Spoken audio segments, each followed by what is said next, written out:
आप सभी ने यह लाइन तो ज़रूर सुनी होगी कि जो होता है अच्छे के लिए होता है। हम में से बहुत से लोग इसका सही मतलब नहीं जानते हैं, परंतु अगर किसी की मृत्यु होती है तब सभी यह कहते हैं कि जो हुआ अच्छा नहीं हुआ। तो फिर इस लाइन का क्या मतलब होता है कि जो होता है अच्छे के लिए होता है। तो आइए इसे एक कहानी के द्वारा जानते हैं।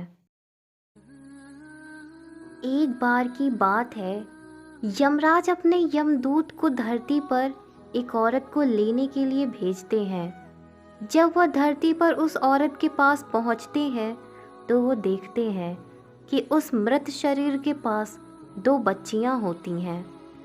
एक बच्ची अपनी माँ के साथ खेल रही थी और एक बच्ची रोते रोते सो गई थी। वह देखकर यमदूत को अच्छा नहीं लगा और वह उस मृत शरीर को लिए बिना ही यमलोक चले गए।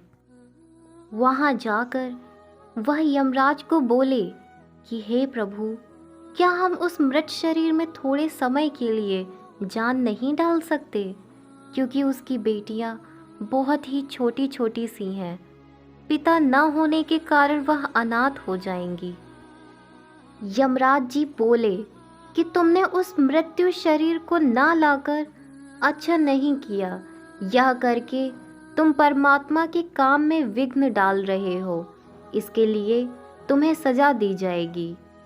यमराज ने कहा कि तुम धरती पर चले जाओ और तब तक वापस नहीं आना जब तक तुम अपनी मूर्खता पर हंसी ना उड़ाओ।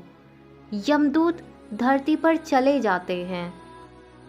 यमराज द्वारा सर्दी के कपड़े ना दिए जाने पर यमदूत ठंड के मारे ठिठुर रहा था। उसी समय वहां से एक व्यक्ति जा रहा होता है। उसे यमदूत को ऐसी हालत में देखकर बहुत दया आ जाती है। उस व्यक्ति के हाथ में एक कंबल था जो कि वह अपने बच्चों के लिए ले जा रहा था, परंतु उसे दया आ जाती है और वो वह कंबल यमदूत को दे देता है और उसे अपने साथ घर चलने के लिए कहता है। जब वह व्यक्ति घर पहुंचता है तब उसकी बीवी उससे पूछती है कि क्या तुम बच्चों के लिए कंबल नहीं लाए। तब वह व्यक्ति बताता है कि यह कंबल मैंने इनको दे दिया। तब उस व्यक्ति की बीवी गुस्सा होकर बोली कि इस कंबल की ज़्यादा ज़रूरत इन बच्चों को है। यमदूत मन ही मन में हंसने लगा और कहने लगा कि इनको नहीं पता कि इनके घर यमदूत आया है। वह व्यक्ति चमड़े के जूते बनाया करता था और वहाँ रहते रहते यमदूत भी यह बनाना सीख गया। यमदूत इतने अच्छे चमड़े के जूते बनाया करता था कि सभी लोग उनसे चमड़े के जूते बनवाने आते थे। एक बार उस नगर के राजा ने अपने सिपाही को उस व्यक्ति के घर भेजा।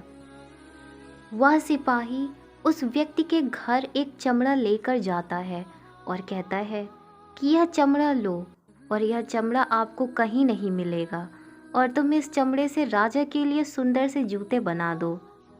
परंतु यमदूत ने उसके जूते बनाने के बजाय चप्पल बना दिए। उस समय चप्पल उस व्यक्ति के लिए बनाए जाते थे जिसकी मृत्यु हो गई होती है। वह चप्पल देखकर वह व्यक्ति बहुत क्रोधित हुआ। वह सोचने लगा कि राजा अब उसका क्या हश्र करेंगे। जब यमदूत से उसकी डांट फटकार सुनी तब उन्हें बहुत हंसी आने लगी। इतने में वह सिपाही आता है और कहता है कि तुम उस चमड़े की चप्पल बना देना क्योंकि राजा की मृत्यु हो गई है। तब वह व्यक्ति यमदूत से माफ़ी मांगने लगे। तब यमदूत बोले कि मैं तो अपने कर्मों द्वारा किए गए सज़ा को भुगत रहा हूँ। काफ़ी समय बाद उस व्यक्ति की दुकान पर एक लड़की आई अपनी दो बेटियों के साथ। वह लड़कियाँ अपनी शादी के लिए जूते बनवाने आई थीं। उन लड़कियों को देखते ही यमदूत को याद आता है कि यह वही लड़कियां हैं जो उस मृत महिला के पास रो रही थीं। तब यमदूत उस महिला से पूछते हैं कि यह बच्चियां कौन हैं। तब वह बताती हैं कि यह लड़कियां अनाथ हैं।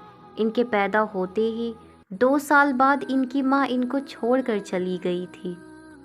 मेरे पास भी संतान नहीं थी, इसीलिए मैंने इन्हें गोद ले लिया और मेरे पास बहुत संपत्ति है और आगे जाकर यही दोनों मेरी संपत्ति की मालकिन बनेंगी। तब यमदूत को खुद पर हंसी आई, उसे अपनी मूर्खता का एहसास हुआ।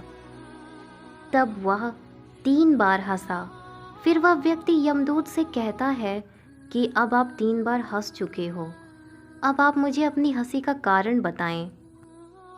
तब यमदूत उस व्यक्ति को सारी बात बताता है और कहता है, आज मुझे पता चला कि जो होता है अच्छे के लिए होता है, जो हो रहा है वो भी अच्छा हो रहा है और जो होगा वो भी अच्छे के लिए होगा।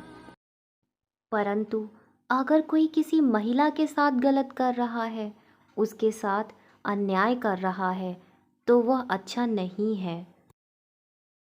इसी के साथ यह कहानी यही समाप्त होती है। एक बात ज़रूर याद रखिए कि परमात्मा हमें हमारे कर्मों के ही फल देते हैं। परमात्मा जो भी करता है अच्छे के लिए ही करता है। अंत में यही है कि जो भी होता है अच्छे के लिए ही होता है।